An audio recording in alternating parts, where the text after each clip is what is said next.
Here, I got to turn on my other camera here for YouTube. So we're getting ready to start a live radio interview. And anyway, I just want to say tonight, guys, I come across really passionate. I'm a little bit angry at the Watchtower. And I'm a little bit worried about the direction in which the Watchtower is going. I mean, they are advancing from bad to worse. They are getting more narcissistic. They are getting more dangerous. And so, I don't take that lightly. And, Angela's my, counterbalance. She tells me I'm going to, explode if I don't be careful. But, one thing I'm not going to go down? I'm not going to go down not having a voice. I'm not going to go down and say I didn't do a damn thing. And I'll tell you why. My mother died in there. My dad died in there. My other brothers are messed up in there. They're getting worse. And I'm going to speak it like it is. I'm going to say it like it is. I have to. It's in my soul. It's in my heart. I don't know no other way to speak. So, if I sound intense, it's really passion.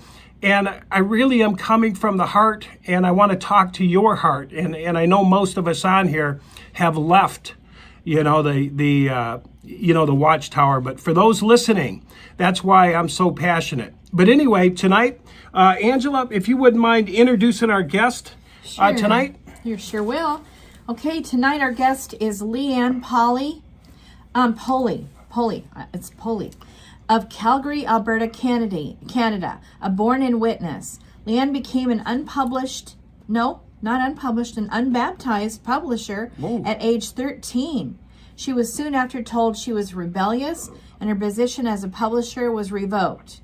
She then was forced to live with her dad and then her brother, and I think that went back and forth. Leanne really believed it was the truth until 2020, and then saw the light and woke up after having done a ton of research and study.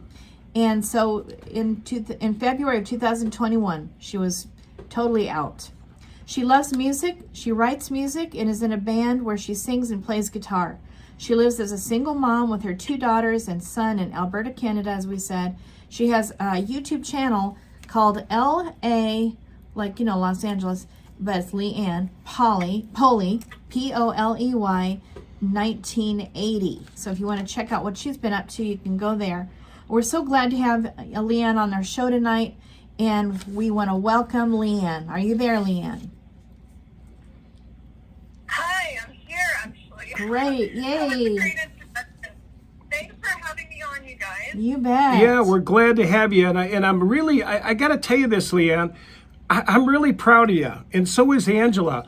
I can't believe, this is what I'm having a hard time believing, is so many that come out later. Like you've come out 2020, right? 21. February. And there was another lady the other day that came out this late, and you guys are landing on your feet. I'm amazed. And unless you guys are faking us out, because really, it takes so many people that we've seen over the years that they just really struggle to get back on their feet, and they flounder so badly. But man, it just seems like lately people coming out are just, I don't know, they're fully aware and fully grounded, and I don't understand how that could be. Clear, you're so clear. So clear, yeah. But anyway, we're glad. Yeah, thank you. So I guess, Leanne, if you want to start out, just, I guess, tell us how it all started, how you got into this thing, and, and just kind of go along. Just talk from your heart, and we'll interject here and there, or anybody else that wants to come in. Yeah. Yeah, no problem. So, I was born in second generation. My mom was introduced to the religion years before I was born. My dad didn't really take to it, and it led to their splitting up. It had a lot to do with them splitting up when I was 2. So predominantly, my mom raised us. There was my brother and sister. They were older.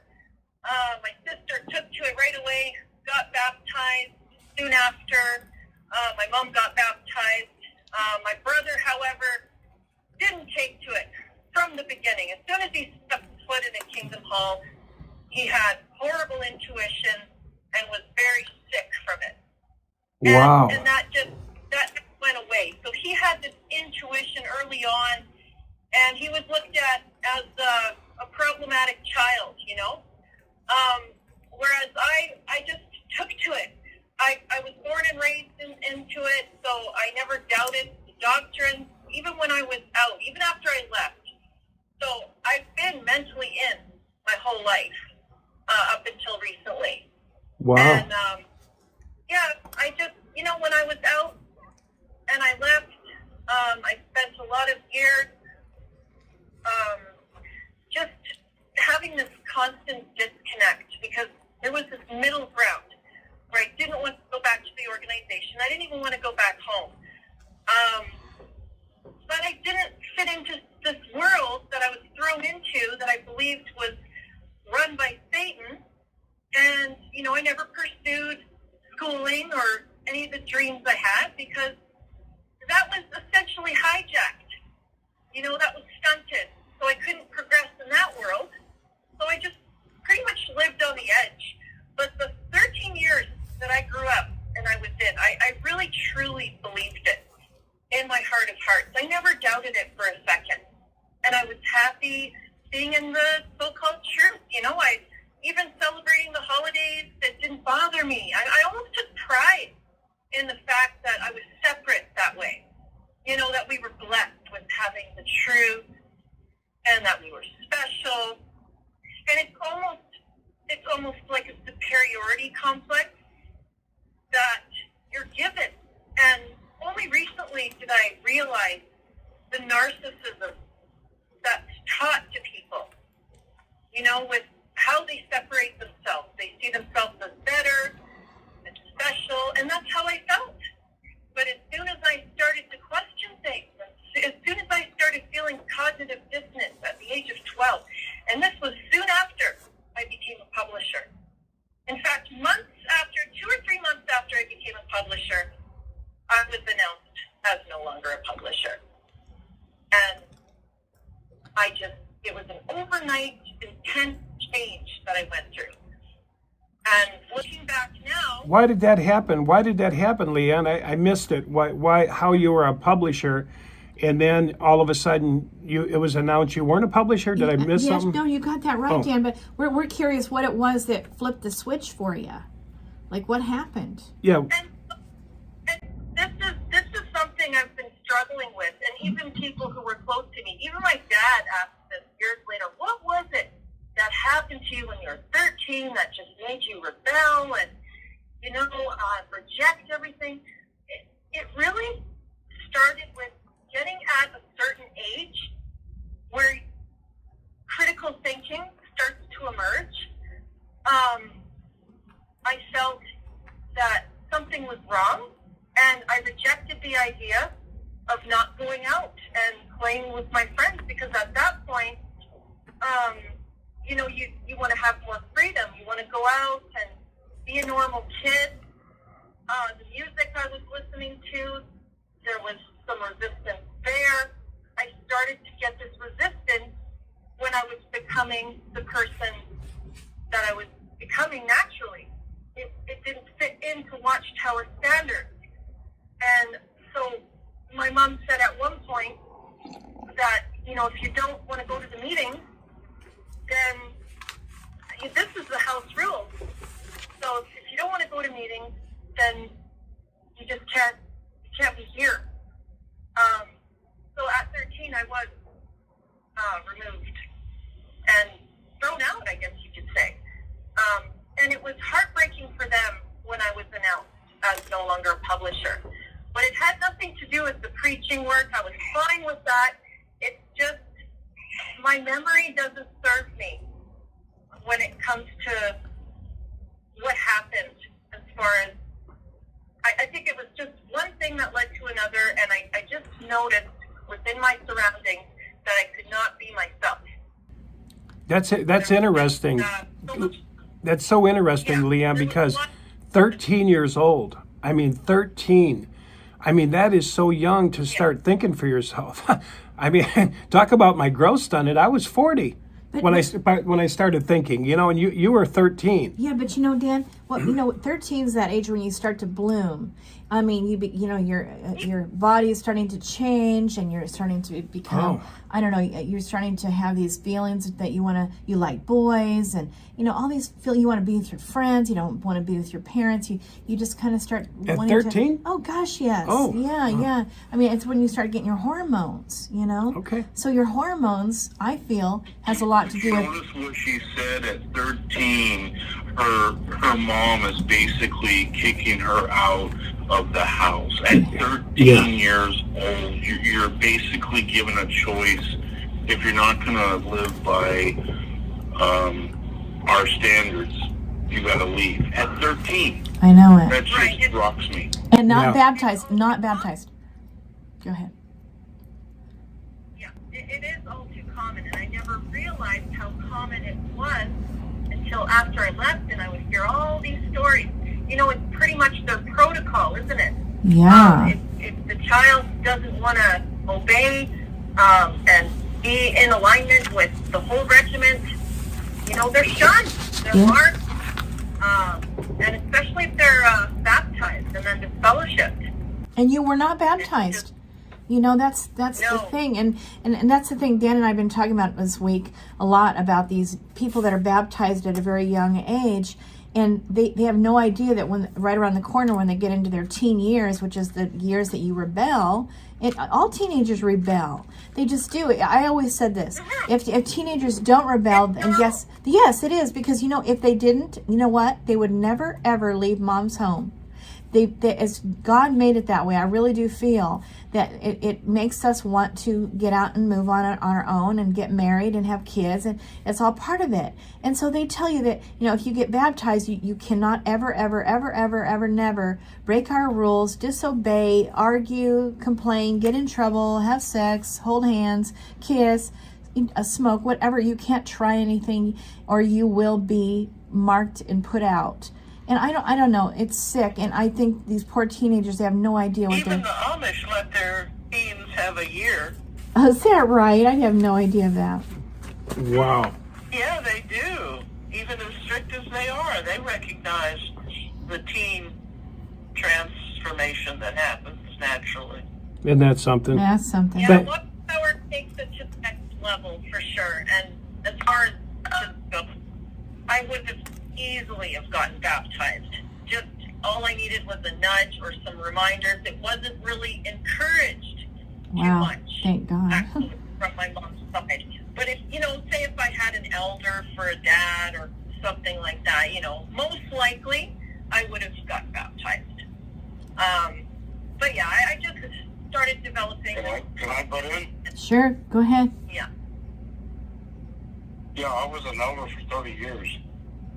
Oh, wow. And Yeah. I raised, I called earlier, and I raised my son and my daughter. I raised them both as Jehovah's Witnesses.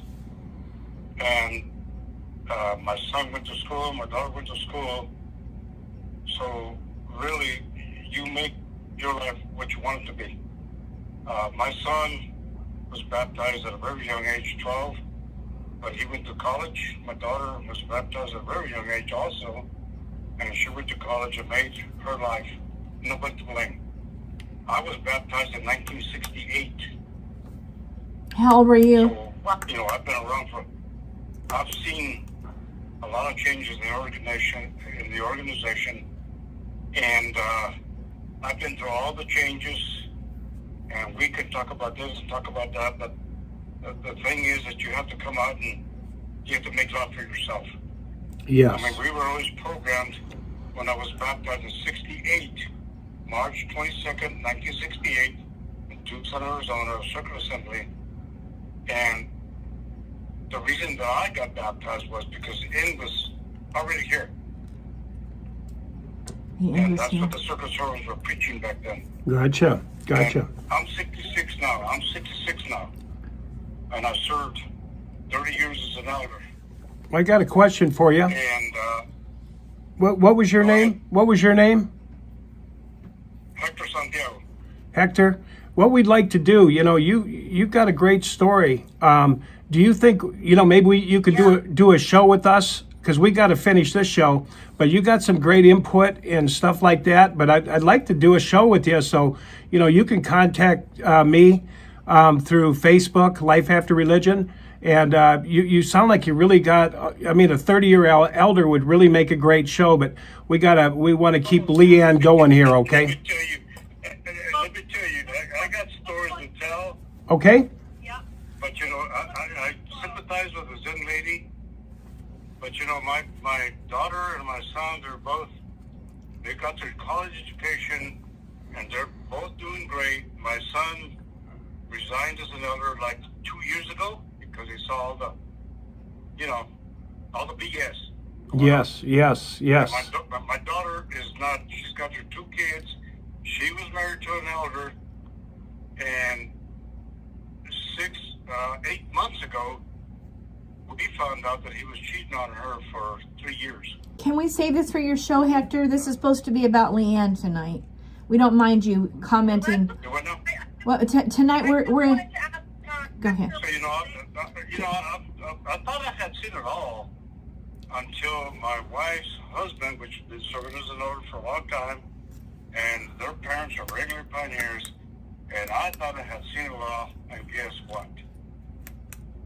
And I got more horror stories if y'all want to hear. Not right now, Hector. But, you We know, don't. I'm sorry. We want to save that for your We show. don't have time. We Yeah. don't have time. No, it's Next actually show, next show. Next show. See, right now we're interviewing someone. We're interviewing sorry, who are we interviewing? Leanne. Polly.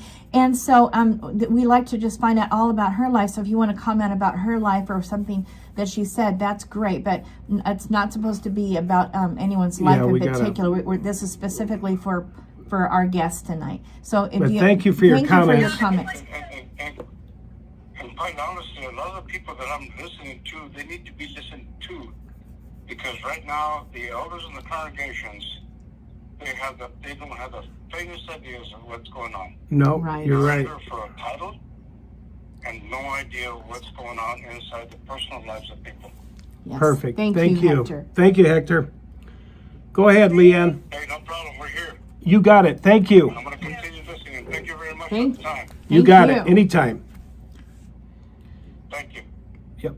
Have a good night. We're doing a show together. Okay. Yeah, Go ahead, Leanne. I'm sorry. I'll definitely phone in and be asking questions when he does his show. And All right. I just wanted to know when he left. Interesting. Yeah, and it 1960. isn't often you get a 30-year man in there. That's incredible. I know, so 68, 78, 98, 2008 he got out. He said 30 years, so 2008. That's when. Looking forward to it. Yeah. Okay. Oh, yeah. So where were we here? So, Your mom's kicking you out. you know, with baptism and and the rebelliousness that started rapidly at that age, but I don't see it as rebellion. I was made to think that I was essentially a rebellious kid, a bad kid. But the way I see it now, it's more like repelling, like two magnets. Trying Yes. to put two magnets together, because that environment was actually toxic, and I didn't know it at the time. And I was rejecting it. And any normal kid, who's going through that process of those changes, puberty and everything else, is going to reject the idea of not being a normal kid. Exactly. And even a lot of these kids stay in with all that depression, and that's also really sad. But Yes. I did have a love for the so-called truth. I really did. I believed it 100%. And then at the age of 12, things just shifted. And, I could say now that that's a good thing. Yeah. What did you like about it? What did you like? What did you believe? What really kind of turned you on in there that you really loved? Was it "And Tomorrow"? Was it God's Name? Was it just everything about it? The door to door. I'm just curious myself. The What? memorial, she said she liked. I enjoyed the preaching work. I enjoyed the book studies, especially just that interactive environment and being able to comment. I loved commenting. even studying, pre-studying, I enjoyed it. I believed in it. Underlining the answers, sitting with my friends at the meeting. Usually we'd be acting up and laughing, and I'd be getting pinched by my mom, and sometimes taken into the back, right? Because back then, parents weren't ashamed of doing that, and it was encouraged also. The corporal punishment kind of stuff. But other than that, I wasn't abused. I had a great childhood. I was a happy kid. We went on trips a lot. I didn't feel like I was neglected. I just felt that I had this. I was so lucky to be a part of this religion. That was the truth. I was looking forward to the paradise and rolling around with the pandas and what have you. It all seemed real to me. So I took pleasure in that hope of that future that I believed in.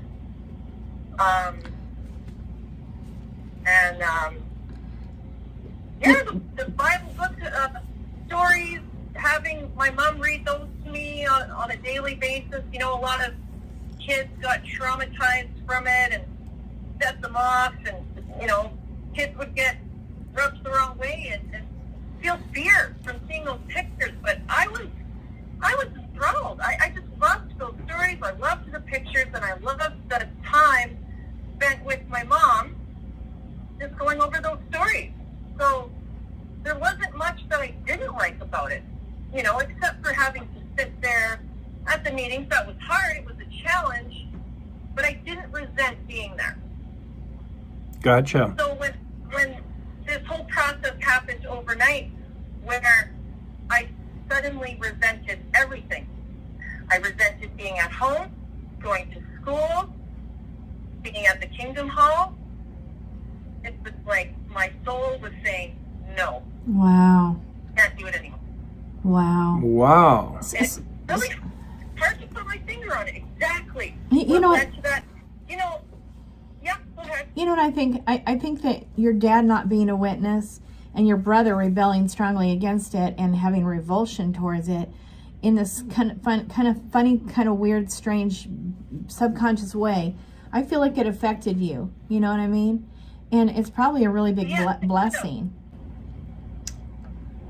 Yeah, he went through a hard time with my mom, and I never went through that as a kid. So maybe I felt good about being spared that way, but it just happened down the road. It just happened years later. Yep. The same thing with me as it did with my brother. So now, and he got kicked out of the neural. Yeah. so you got kicked out. Now there's a point where you decided to come back, right? I mean, did you actually leave your mom's house? Like, actually were kicked out, and she was like, "I'm glad you're gone," kind of thing? Yeah, she had me stay with my dad, and then with my brother, and I was doing homeschooling, and things were going okay, but it just wasn't the environment that my mom would have wanted me in, if she so badly wanted me to, believe in the religion and come back, but she just couldn't handle me. Gotcha. And her excuse was that I was this problem child. She already went through enough with my brother, and it's somewhat encouraged. But I found this out later that in the Shepherding the Flock book, there's some direction there about looking after your children, and the fact that you can actually get disfellowshipped for not looking after your children who are minors. And I think kicking them out sort of qualifies as going against that counsel, Yes. It almost seems like, and I'm telling you, I'm going to get some legislation. I'm going to really work on this. But I think baptism as a minor should come with a warning. You know what I mean? The kids need to say, hey, if you get baptized, now, at any time after that, if you disagree, you know, your parents are maybe going to kick you out, or, you know, you're going to be cut off from the family. These kids don't know that when they're going in, because when you're coming in, you're getting praised. You're getting told you're wonderful and you're Mr. Superman, you know. But once you're in, and like you said, you hit your age and you have a crisis of conscience, which is what happened to you. Something happened. I don't like this anymore. I feel cramped, or whatever happened, or you got pissed, you know, something. To me, Dan, it's just as simple as the basic things that teenagers do, which is, again, kissing, hugging, going to the movies with your worldly friends, smoking with somebody. I mean, you know, the basics, Yeah. you know, that you do. Get in trouble with sex. The things that I was sneaking out and doing were basically things that normal kids were allowed to do. Right. And then I'd get in trouble for that. Mm-hmm. And then, you know, just one thing led to another. But, yeah, you know, all in all, I never did go back. I never went back home after that. There was a short period where I tried to make it work, and by that time I was pretty far gone and not wanting to be a part of my family. My mom had remarried, and he was an elder, and there was this situation where I just had gotten out of serving time. So, you know, I went off the rails, let's just say, like at an early age. Yep. But I was serving some time, and I got out, and I had this new family living with my mom. My mom had remarried. There was 2 other kids. There were Jehovah's Witnesses baptized, and here's me. So that didn't last long, and I just ended up leaving home because I couldn't be a part of it. It wasn't going to work, even if I tried. Yeah. But the sad thing is, after I left, I regretted leaving. Mm-hmm. I only understand now, after fully waking up, that it was the proper thing. There's no way I could have stayed. There's no way. Unless I pretended to be something I'm not.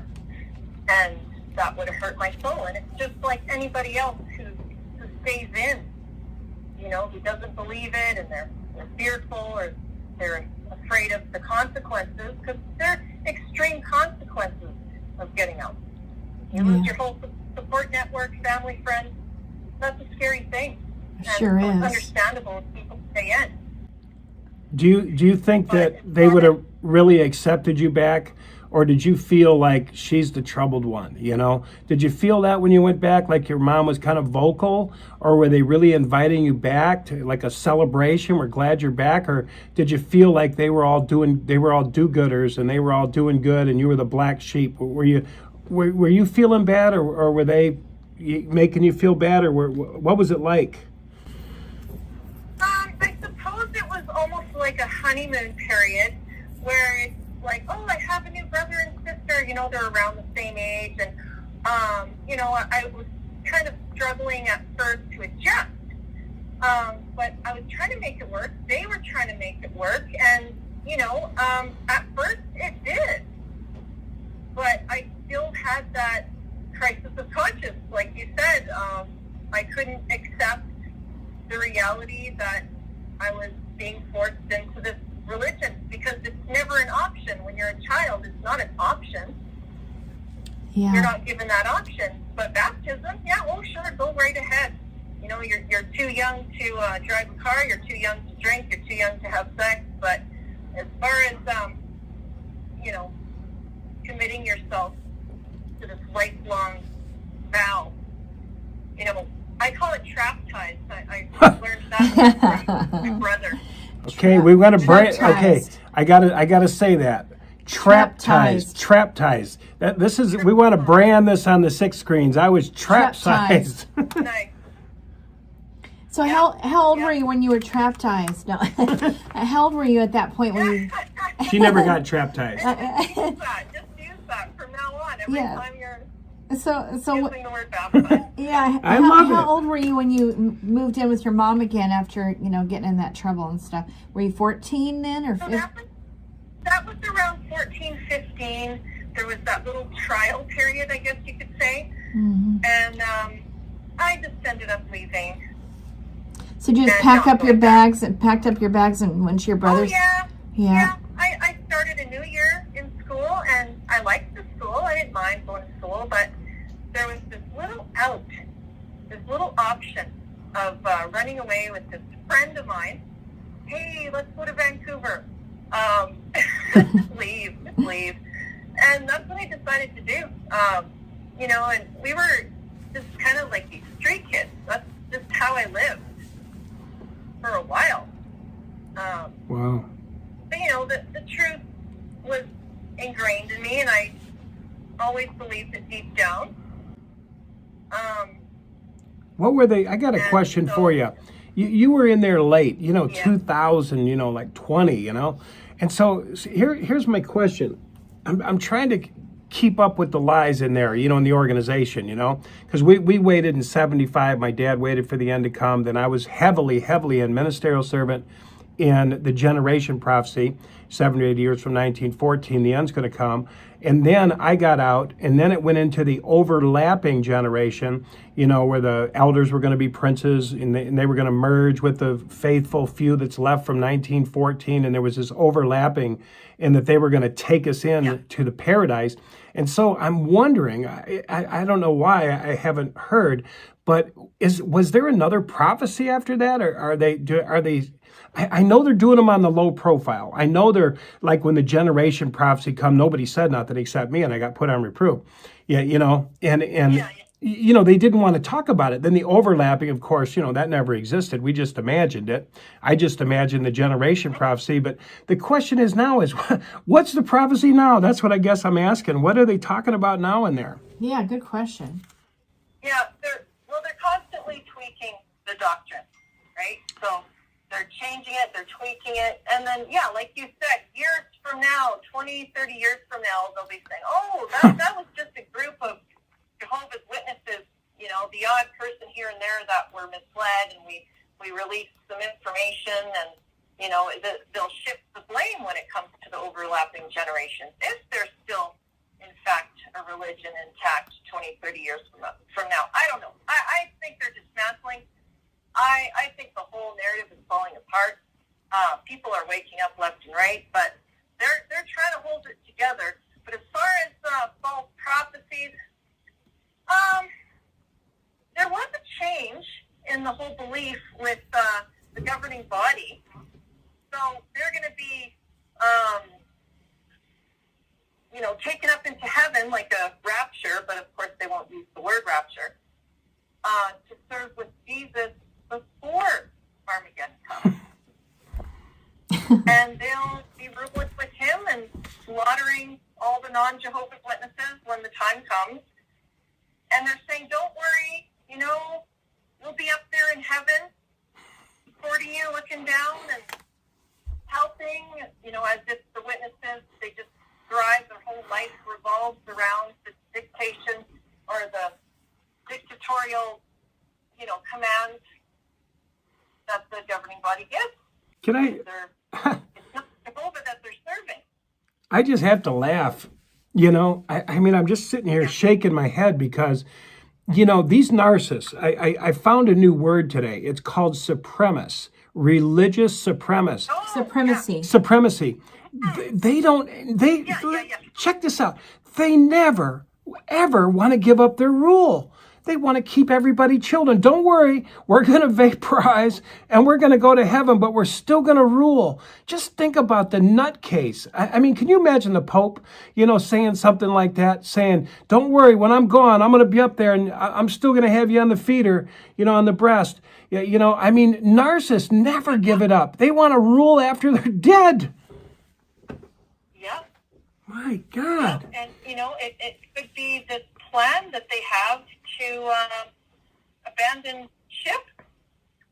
Yes. Disappear, go to a private island with their money bags in hand from all the real estate investments and pharmaceuticals. And we're going to be on that and talking about that. But, they're very corrupt. And for some reason, they have the sheep in line as far as that goes. They don't question anything. And they don't question the fact that they're told not to question anything. Wow. So many examples that they've really stepped up their game with that. With telling them not to question them, you mean? Sorry? You mean the organization, when you say they've stepped up their game, they're really cracking down on you need to listen to us. I know when I heard Stephen Lett, say, you better listen to us. And I said on Rick's show today, could you imagine the Pope saying that? You better listen to me like your life depends on it, because it does. That, It does. Yep. that's extreme. That's extreme supremacist. I mean, that's as extreme as I have ever heard. And Toni Morris saying, won't you be glad when they're all dead? What preacher today would go on television, other than a psychopath, and say, and light a match, Toni Morris, blow it out in front of an audience?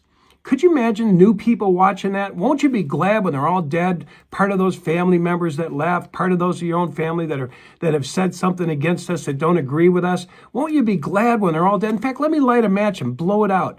I mean, if somebody new was watching on that, go ahead. Wasn't it eerie how everyone was laughing in unison after he did that? Yeah, I Yeah. know. It was That's the sick. idea of billions of people dying. And their own Innocent children. people. Their own children. How about that one? Because who are they talking about? They're talking about anyone who doesn't want to follow Jehovah. So their own children have been thrown out, the ex-witnesses, their own children. And they're laughing and glad and clapping because that's going to be so. I mean, that's just beyond sick, Yeah, and that's something I could never accept. Especially years later when I would start thinking about these things and asking questions, children, because their parents decide to no longer be Jehovah's Witnesses, they're going to die at Armageddon. That never sat well with me, and even just people dying because they didn't choose to be in a certain denomination of religion. I couldn't accept that either. These are doubts that I had when I came back and I was studying and I was asking these questions, and I was shut down most of the time. Well, When I Leanne, had doubts and I mean, you loved your dad. You loved your dad, I would suppose. I suppose it would bother you that, that your mom and the church looked at your dad like he was not going to make it. I mean, I bet that would have been bothersome because you thought he was a good man, probably, right? Your brother too. Oh, I did. I looked up to him. He would visit once in a while, and I just accepted that situation as what it was. My mom never really ran it into the ground, or there was just this kind of neutral,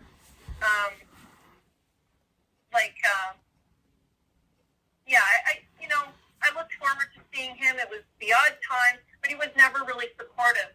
But when my mom first started studying, get this, there was a circuit overseer coming over for supper, and he finally gave in and said, you know what, as long as this makes you happy, because he was opposed to it at first. And he rejected the witnesses. He said for them to leave. He didn't want his wife studying with these people. And he finally just gave in because my mom was happy. She was making friends at the Kingdom Hall, and he eventually just accepted it because he loved her.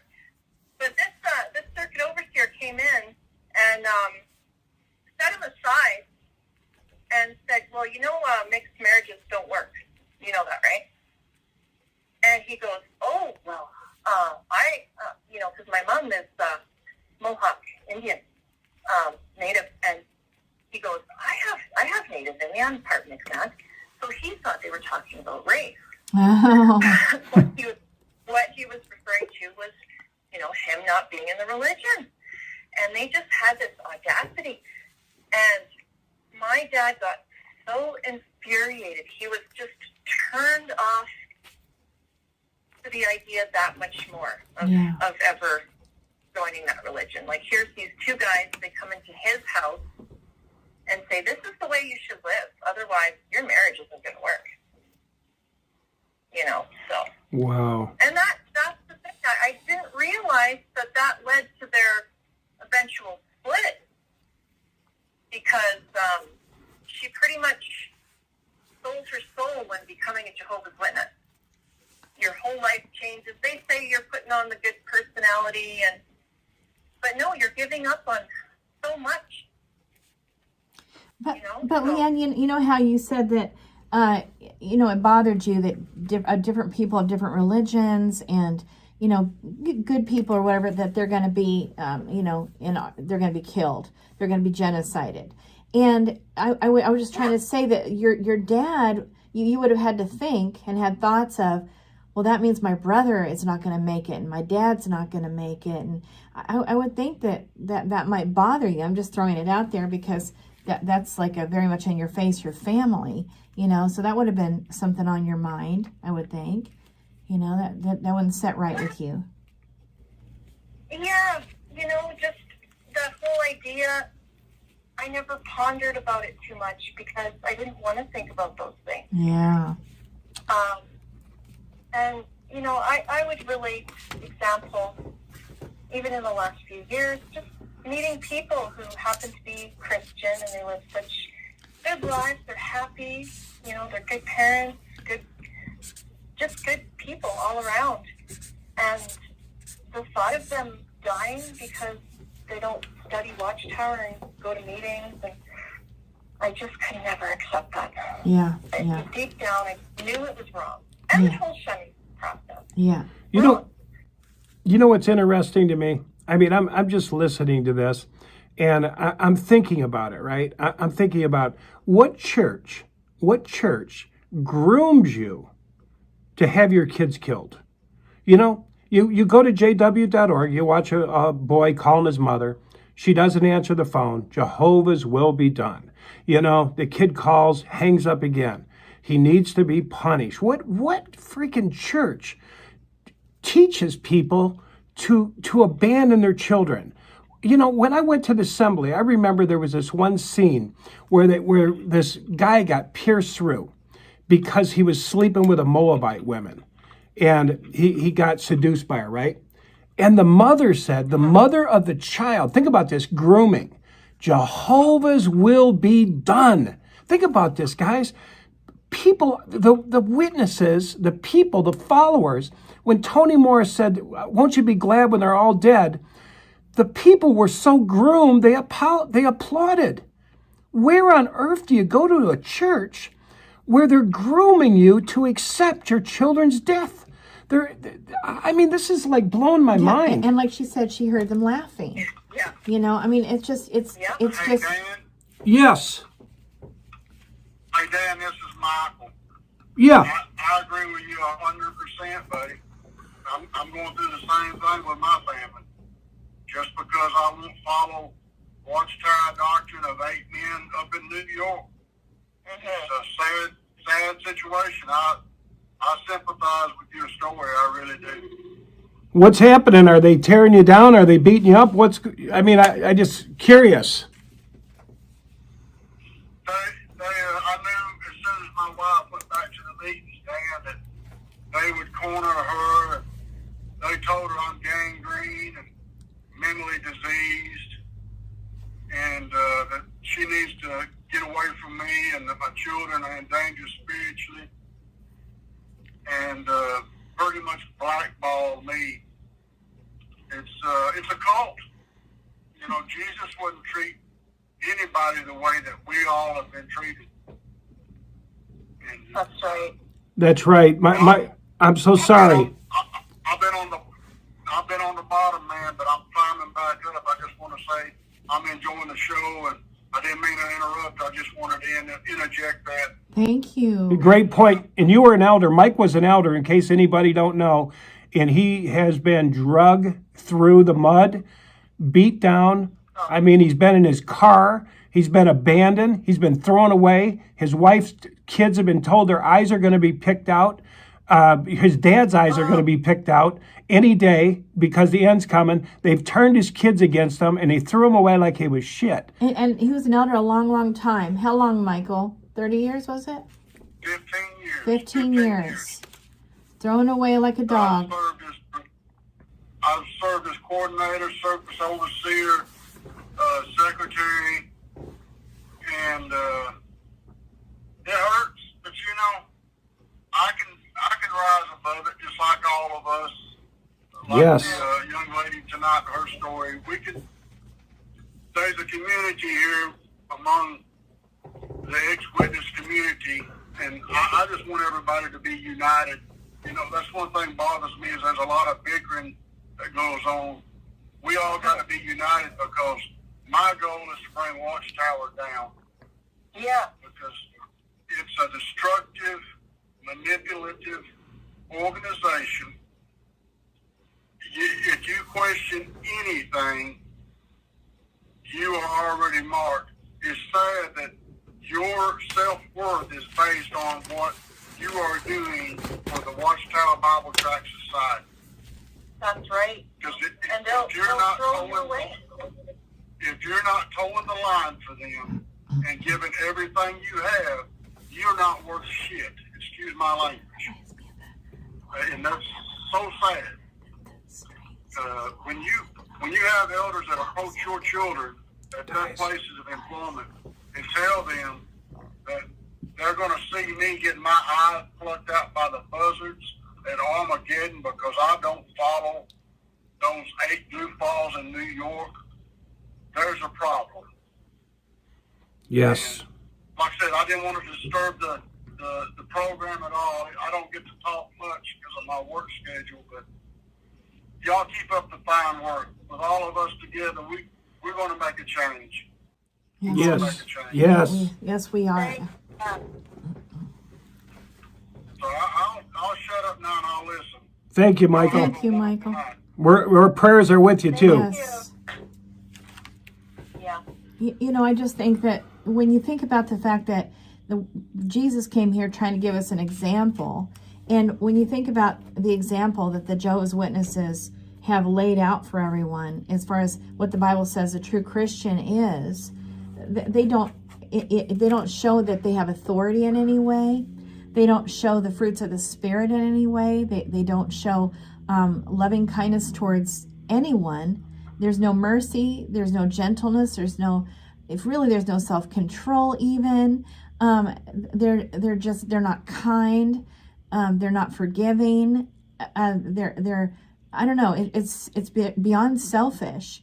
And I just think, okay, guys, you know, hello, when are we going to wake up to realize that we're supposed to look and examine and look at these things and make sure that we're in the faith, right? I mean, make sure we're in the faith and make sure that the church is right and that the right things are being spoken of. We're supposed to have the elders and looking and making sure that what's being said is right, and they just have free reign in there to do whatever they want to, and we don't even care that they don't have the fruits of the Holy Spirit going on. We don't care that what the Bible talks about as being what should be the signs of the true believers. They're not even being exhibited, and there's no power. They have no real authority, and yet we follow these guys. When are we gonna see this? Really? Yeah, they basically, not only do they not follow Jesus' teaching, but they go against his example. Absolutely. In so many ways. Yep. You know, the lack of love, the lack of humanity, acceptance. Right. Like, remember when Jesus said that Samaritan, was it the Samaritan that was on the side of the road half dead? And everybody passed him by, and Jesus, it was Jesus's example, but his example was that I don't care who it is on the side of the road. If he's half dead, for God's sake, if you see a man down, you pick him up, you dust him off, you put him on your horse, you take him to the hotel, you pay for the things until he gets better, and you take care of him. It doesn't matter the race, it doesn't matter the color, it doesn't matter, it doesn't matter the religion. It doesn't matter. You take care of your neighbor and you love him as you love yourself. And isn't that something that they call themselves the charity now? Oh, boy. They don't do any charity work except for people who are in the religion. They don't do anything outside the religion. And as soon as you leave, they drop you like a bad habit, just like this last guy, Michael, was saying. How what he went through, just being drunk. You can invest your whole life, time and energy, be an outstanding, Jehovah's Witness, but the second that you decide it's not for you, or you start questioning things, you're out. And you're forgotten by your own children, your own family, everyone. They don't look back. They don't think twice. And it's videos like that, the example that Dan was giving earlier of the boy who just wanted to text his parents to have pizza. I think that was the same one. Yeah. And there was this propaganda surrounding how, just stay strong and Jehovah's on your side. Don't text him back. Don't even text him back. That is just the epitome of cruelty. And I was in the religion when that came out. And it irked me. Good. It did. I thought, no, this is wrong. I really did think that. There was so many occasions like that, especially with their video propaganda. And when the broadcasting started, it all rubbed me the wrong way. Oh, yeah, and it Well, you- should. So, and the goal of baptism, it was there, but, I just, if I'm going to commit my life to something, I have to be 100% sure. I have to have my faith be intact 100%, and I couldn't get there. I did try, though, the latter years. When I returned, it was 2009. I started studying, and then I became a publisher again in 2015. And I would come across all these things that just I knew I disagreed with, and then I would raise the subject with the people that I was studying with, or friends at the meeting, or my family, and they would scold me. Oh, I yeah. would get scolded for asking those questions. Oh, yeah. You can be So put then out for it. You're taught. Yeah, so you're taught to not ask questions, Oh, yeah. and after a certain point, you don't even want to ask questions No. because of the way you're treated. Exactly. Well, I've always thought, when you come back, here's what I thought. Yeah, when I was a ministerial servant, there was some, when they needed to disfellowship, you wanted to keep the congregation in order. But my problem was always when they came back. I saw people come back crying, sitting outside the hall. I want to come back. Desperate. Yep. Yes. And the elders would go, don't talk to him, Dan. And I'd be like, man, he's hurting out there. It's Jehovah's will be done. But then what's interesting to me is the prodigal son said, they've already paid the price, right? I mean, when they went out and did the wrong, the price was paid, they're hurt. Yep. The fact that they could even turn back and come back to the meeting is a miracle. So in that miracle, instead of... That example. Yes. Yeah. So instead of embracing what you do, and this is weird, guys, this is strange, but what you do, it takes everything to return. Tell me if I'm wrong. It takes everything to return. You throw your hat in there, you humble yourself, you come back in the hall, and then whack to your heart. They crush you like a rock. They just beat you, and they put you in the back of the hall. Now think about this. I know they say you got to do works that befit repentance. Bullshit. It is punishment, and it's not just punishment for the person. It's so everybody else can say, like Jeff said earlier, some of these halls have glass rooms they put these people in, because he said he saw a video and they said, who's in there? And they said, oh, those are the disfellowshipped. But it's for the congregation too. And to leave a man that's heart is open, an open heart is vulnerable. An open heart is vulnerable. And it's like a man going up to a woman and saying he wanted to date her, right? He puts everything on there and the woman looks at him and says, get away from me, I want nothing to do with you. Well, she breaks his heart. Well, the same thing happens when a person tries to go back to the meeting and they say, you're going to sit in the back of the hall, and you go to the hall, you do this thing for a year, you write them a letter, they say, no, you're not ready, you need more works that befit repentance. Your heart is crushed, plus you're being stared at, you're being talked about.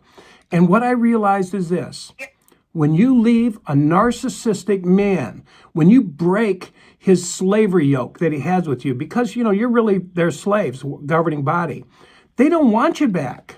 They really don't want you back. You're a good-for-nothing slave, and just like a slave owner in black time, you were beaten to death And these men, we've heard them say it. We'll be glad when they're dead. They're not wishing you back. They're not praying you back. They're wishing you dead. Isn't that the truth? It's like the days of slavery. Yeah, that's a really good point, too. They don't want you back. They don't attempt to, call you up and see how you're doing, or, No. a lot of the times they just wash their hands of you so easily and just turn up their nose, look the other way, get on with their lives, and they may say in passing, well, we hope that they return and that they return to Jehovah, and that's that. I know. They don't think about the stuff. Well, let's just. And it is. Well, let's just. It's abuse. I think in the schools, narcissism. Say that again. Well, going back, what's there? I think it's school to make narcissism. Yeah, for sure.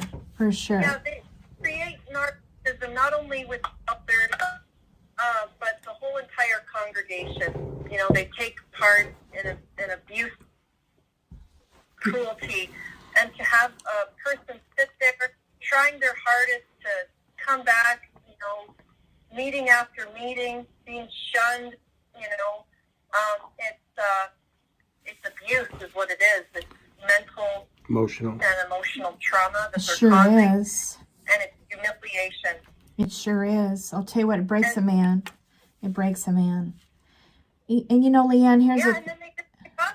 yeah, and what's really crazy is that like you had some support. You had your dad, you had your brother, but a lot of these ones, they're very young and they get kicked out of there at a very young age. And we have heard some horror stories, worse than what that little video is all about, where they wouldn't answer the text, answer the call. What if the kid was about ready to commit suicide? What if they were, without food, freezing out there without a coat, without any place to sleep for the night? They don't care.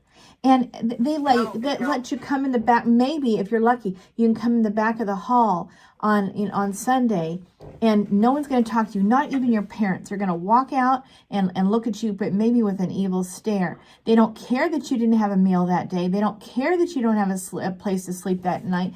They don't care that you have no support. They don't care. There is something very, very messed up about that. Well, what they call that in the world is if you had parents like this, they would call them toxic parents. And there's books on it. Toxic parents that don't love their kids unless they reflect their image out exactly like they want. Unless a kid's living the image that the parent wants, the parent rejects them. And even to the point of killing them. That's exactly what it is. And Yes. and the witness. There's propaganda videos on that too, where the girl comes back, she's in fellowship, she's going to meeting, and the parents are sitting in a different row, glaring at her, and for some reason that's setting a good example. Oh my Of goodness. being good Jehovah's Witnesses, not talking to their own kids, and this is their propaganda. Yeah, and the church is, the organization is like a parent. Dan was pointing out to me. They act just like this. Oh, yes. And you better do everything that they say. And if you don't do exactly what they say, they're going to shun you and punish you and, leave you out of things. And I don't know, on and on and on, because you don't do exactly what they tell you to do. Yeah, you know what that reminds me of? What? It reminds me of a dad that's got one kid, like this. Just say the dad played baseball, right? And then he's got the one son that loves baseball and the other kid that doesn't love baseball. Well, the other kid that doesn't love baseball is a reject, with a narcissist, right? And he's a throwaway. And he's like, well, he just didn't get it. He's just uncoordinated. He's this, he's that, and he's rejected. And believe it or not, I was looking at statistics on this, and they said in America, the toxicity of this, what was it called, Angela, that thing I was saying? It was called toxic ties. Toxic ties. Look that up on the internet. But basically it was saying 700,000 people a year that have spoken out are unloved by their parents because they didn't show up as how their parents perceive them to be. And that is governing body. And that is a toxic parent. Yes, it sure is. Wow, what a good analogy. Yes.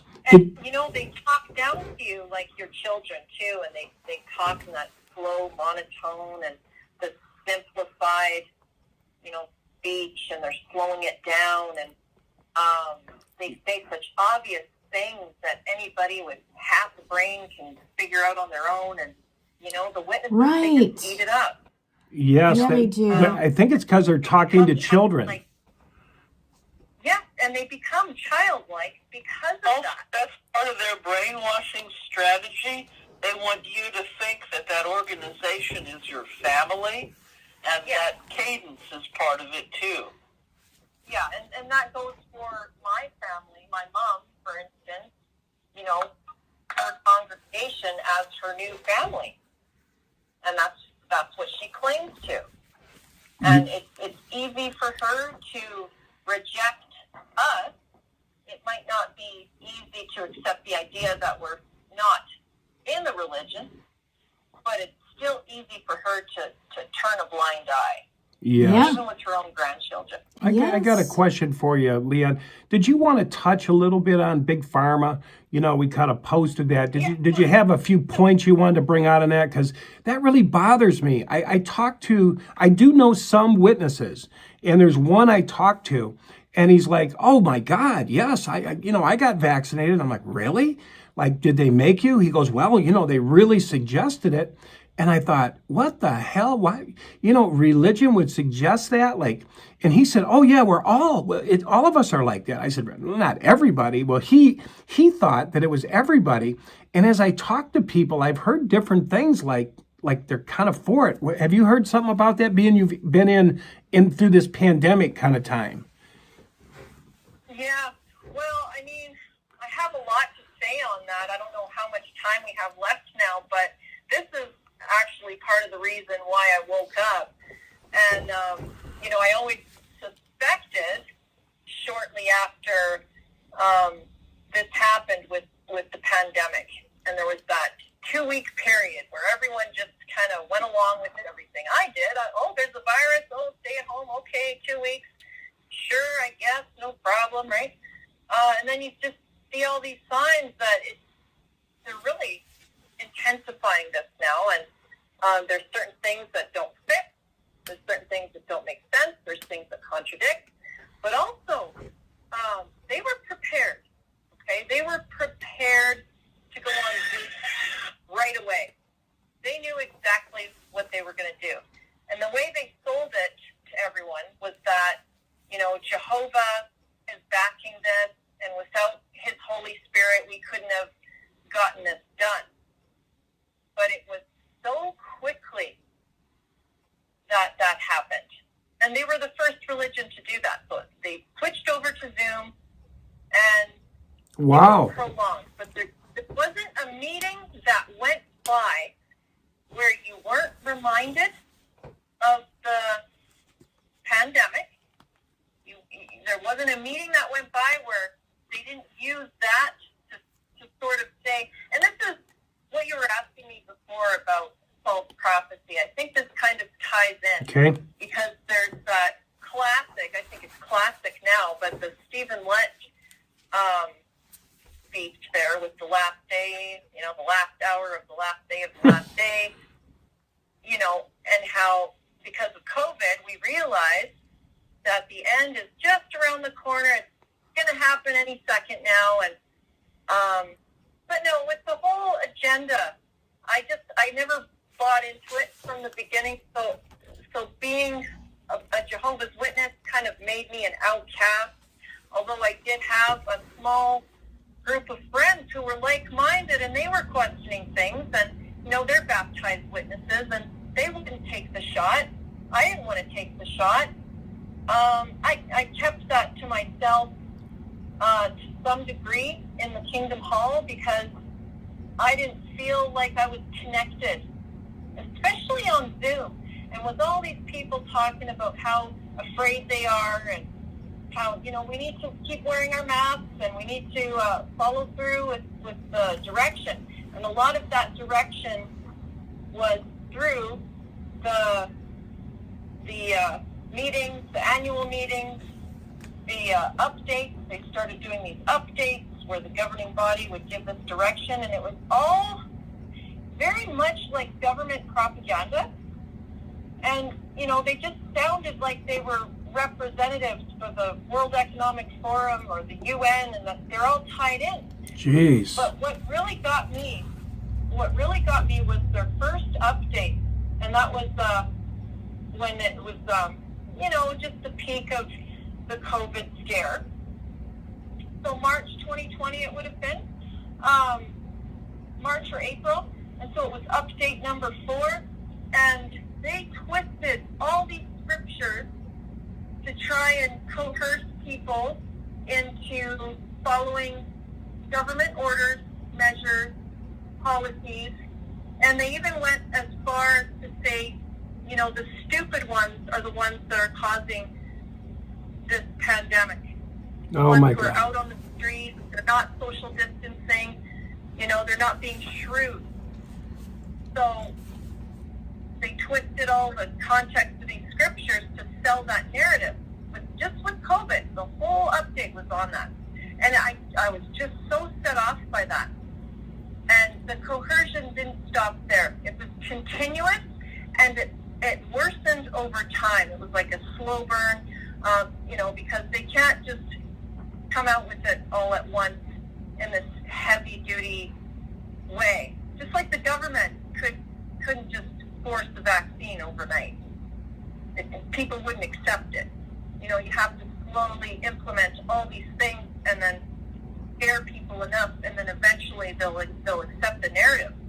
And people did, except for, you know, a lot of people who are like me, who had these questions. And I would go to my friends who were like-minded, and even they would say, oh, leave it in Jehovah's hands. Maybe we'll write the letter to the governing body, see what the deal is. Because I just thought they were infiltrated. I thought, you know what, if they are the truth, they're not the truth anymore. They're taken over by some government entities, for sure.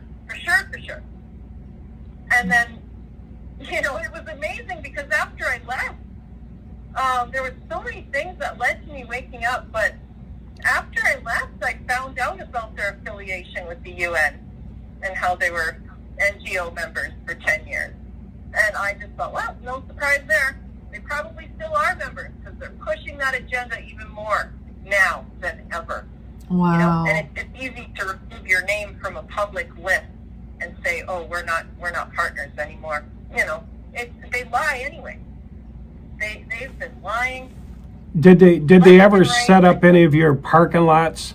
Did they ever set up any of the parking lots here in Canada as vaccination stations? Oh, that's a good question. So when I heard about the mobile vaccine clinics, I was just flabbergasted, and I had to look into that and research it on my own to verify, as I do with a lot of things. And sure enough, there was some Canadian listings there, but not as many as the States.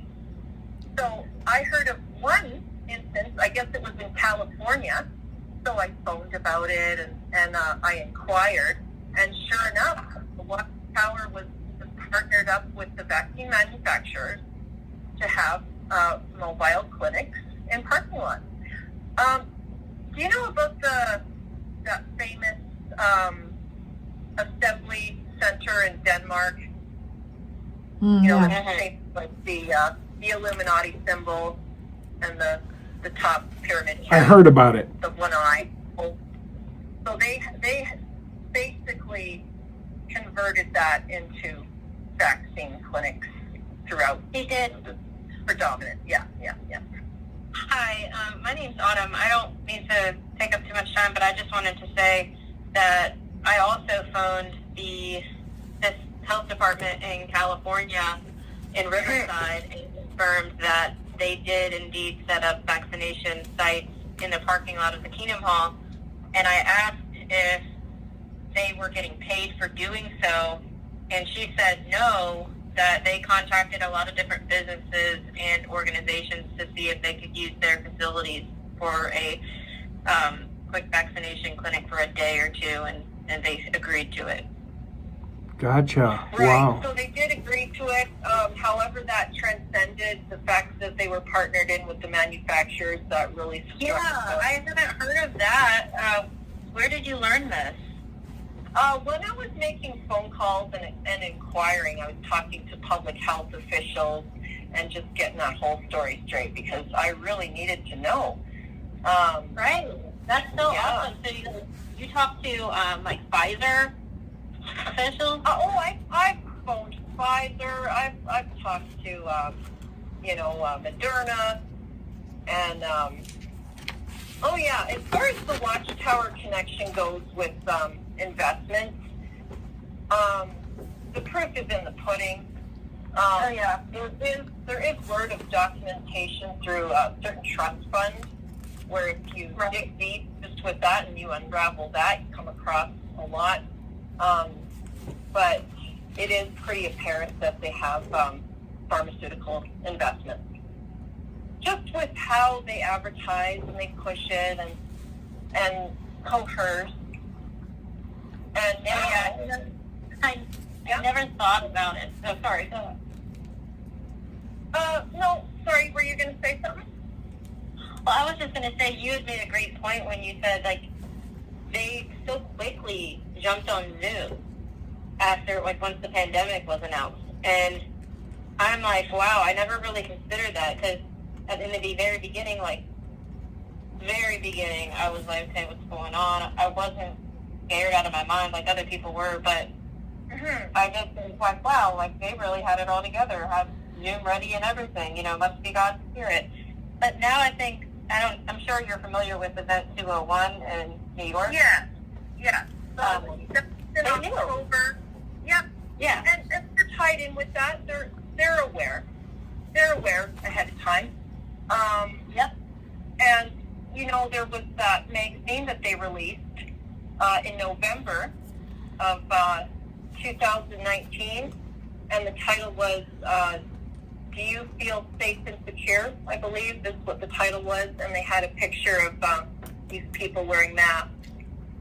No way. And that would have been shortly after Event 201, if not right after. That is ridiculous. And see what the average witness is going to think is, oh my goodness, they must have God's spirit because they knew, they predicted this.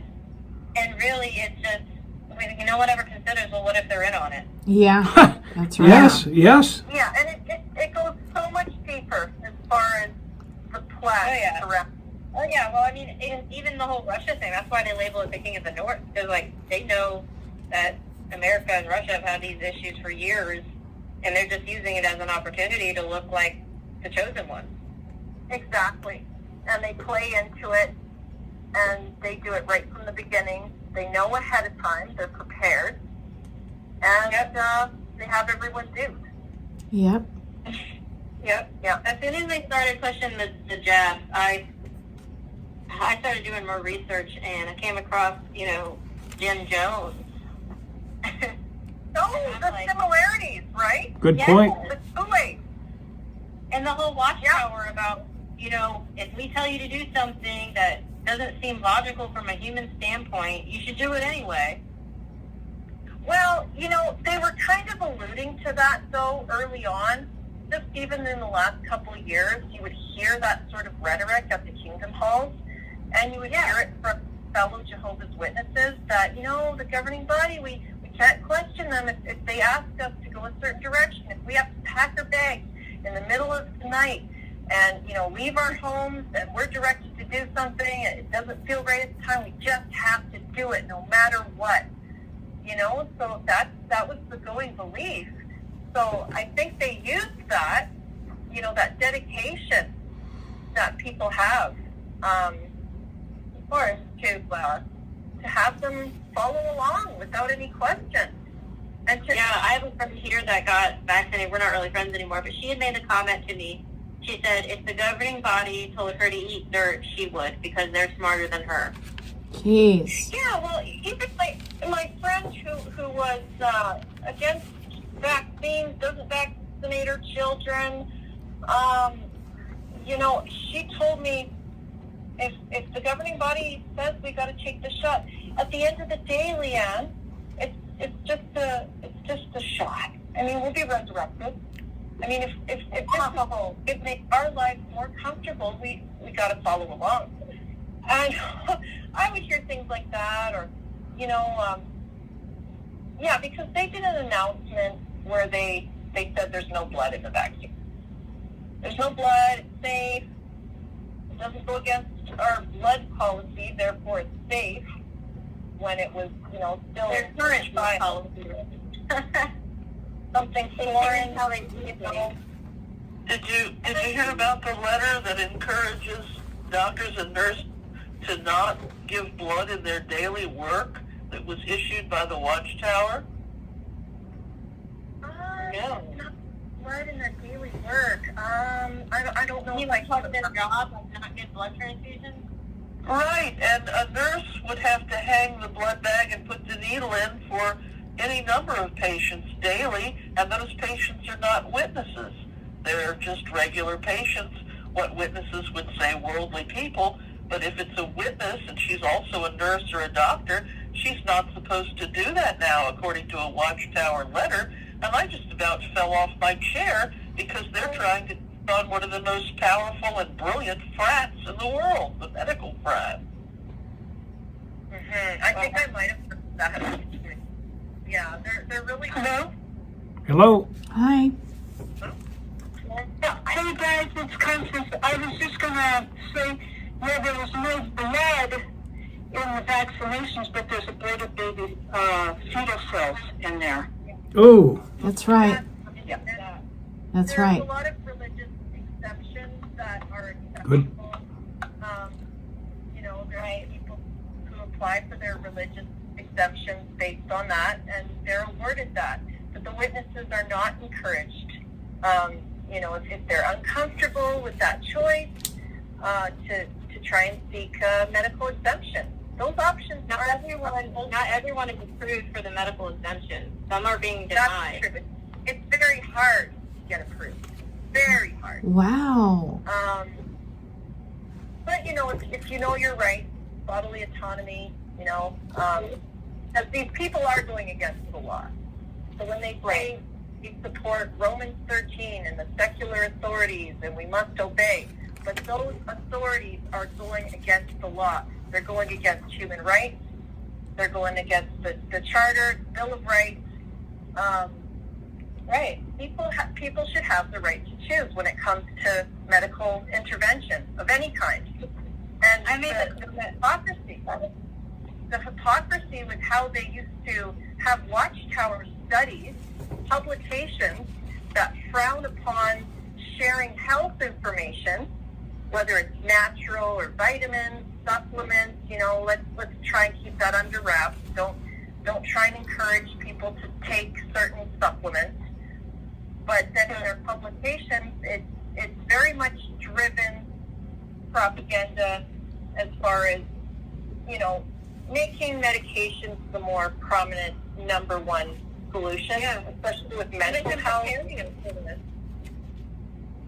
Yeah, but they're going against their own standards when they're trying to push the vaccine, because it is a medical, you know, intervention. The Yeah. mask is a medical device, you know, in proper terminology.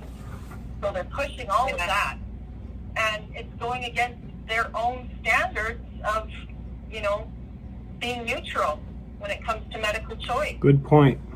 Yep, and so many witnesses are making excuses for the governing body saying it's not political.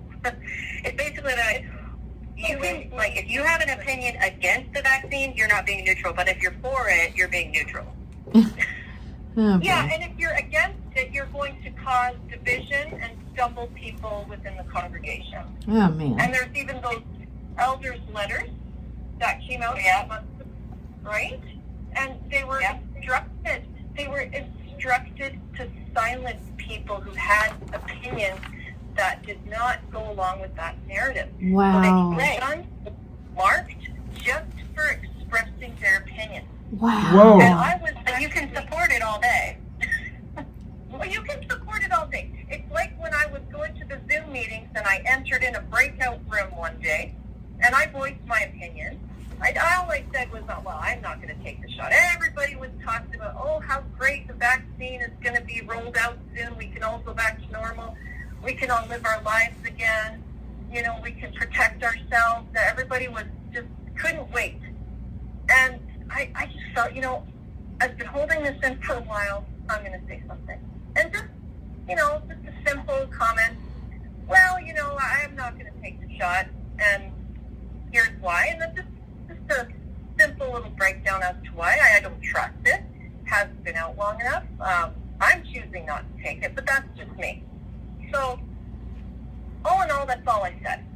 Oh, okay. And then, you know, the subject eventually changed. But the next day, I got a call from an elder, and he wanted to have a judicial meeting with me. So, like, it was an emergency. He goes, it's very imperative we sit down as soon as possible. Wow. So would you be available for tomorrow? I said, oh, what's this about? And he goes, well, it's just regarding, you know, some comments that were made, and we just want to make sure that, you know, there's no division and things like that. You know, that's an opinion. Wow. Yeah, so I expressed it, and I had a judicial meeting scheduled, and they said, you know, if you have opinions like that, just try and, you know, keep it to yourself, and because it could cause someone to stumble. And you do believe, they said, you do believe that there's a political aspect with this, right? And we do want to remain neutral. And I would say, well, yeah, it is political. And then they would say, well, there you go. So we shouldn't talk about it. But everybody's talking about it. At the time, everybody was talking about it. And they talk about it. The thing is, it's okay to say it's a good thing. It's okay to say, you know, we're on board. But not the other way around. And now with these elders' letters coming in saying that if you have an opposing opinion about the jab in general, you can't express yourself. Wow. You can be marked, and maybe futuristically, disfellowship. Oh, yeah. Wow. Yeah, they don't care about the people that might be stumbled when they're encouraging it. You know, screw them. I was Right. No, all of us. All of us were. Yep. Yeah. And, you know, elders researching. Yeah. Let me check with Rick on the time, guys. Let me just see how we're doing. We got a show. I think Delon is coming on after, so we just want to make sure. Rick, are you at the helm there? Yeah, I'm here, right there. If you can hear me, we'll give you we get about probably 10 minutes, and then we're gonna go to the next program. You got it, Rick. Thank you. Thank you. Okay, thanks. Yep. Well, guys, you know, it's it's. I just want to say this. It's been a great show, and If you have an opinion about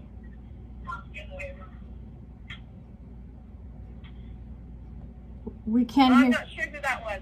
Me neither. Are you there? Somebody's trying to speak, and it sounds echoey, but we can hear you. Yeah.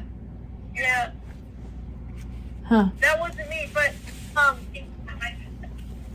anyway, I just want to point out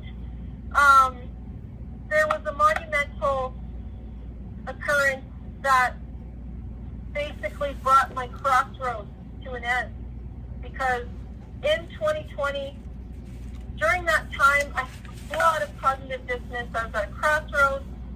I was being irked. I had a lot of things that were just about to unravel. And when I discovered the tax exemption with 501c3, I discovered that the Watchtower Society are actually receiving government grants because of their new charitable status. That was the day where I started to freely research all the forbidden apostate material, where I was go down that path before. I really tried trusting. I really tried holding on and taking the advice from the people who were in, leave it in Jehovah's hands, see how long this lasts. But once I discovered the monumental truth, there was no going back, and so much has unraveled since then, right down to every single doctrine that they have, all the false prophecies, the treatment of people, even who are still in. You can be marked just for a silly little thing, disfellowshipped for countless, hundreds of different things you can get disfellowshipped for. And those children who sign their lives over, and how that's encouraged, they get trapped, and they'll be shunned overnight by their family and friends. It doesn't matter what age they are. There is a mountain of evidence that proves this religion to be a false religion. And I called. Who is this? Sorry? I don't know if I was interrupting somebody. Go ahead, Daniel. I just loved her analogy of the magnets early on in the conversation, but I didn't want to interrupt the show anymore. You look at truth versus false, and then you stop and look at intuition. So many of us, just looking at the Watchtower alone, and especially when you're born in as a child, that intuition gets smothered and a lot of times. For it to resurface in you and to be able to feel, you may not know what's wrong, but you know something's wrong. And that's what's happened to me. That's what happened to a lot of us, is something's not right. It seems like we're all different ages when we discover this. But we know something's not right. We just can't put our finger on it. And that's when it goes into self-discovery. It goes into that mode, that energy of awareness is pulling you to that direction, like the magnet, to expose what is wrong. It's, because we're taught, if you have doubts, it's Satan. If you have impure thoughts, it's Satan. Anyways. No, that's a great point. Thanks for confirming that with me, too. Because there's a little bit of insecurity that comes with not being able to put my finger on it. But the fact that you say that, it just, it helps me realize that it is more or less about intuition and your spirit saying that something is wrong. Essentially that's what cognitive dissonance is, and it can lead to you waking up. But if you sit there and you fester in it and you suppress those doubts year after year, God forbid, it's going to hurt you. Exactly. Yeah. 100%. Thank you so much for taking your time to share with us, because it inspires us to, as we're on our journey of still learning. We're maybe out, but we're still on this journey. And so thank you for your time. Thank you so much. Yeah, ma'am, thank you too. Like, I was listening in, and this gentleman was just saying, this is, what he was saying and you're saying, this is just classic cult tactics, to brainwash and control you and keep you in, and that's what Jehovah's Witnesses do. It's a cult, and I flat out cult. Yeah. People need to realize that. Yeah, they deny freedom of thought, and now they're Yes. freedom of speech. Yes. It just doesn't end with the control grid and how powerful it is. Oh, yeah. But also Very how powerful. it is.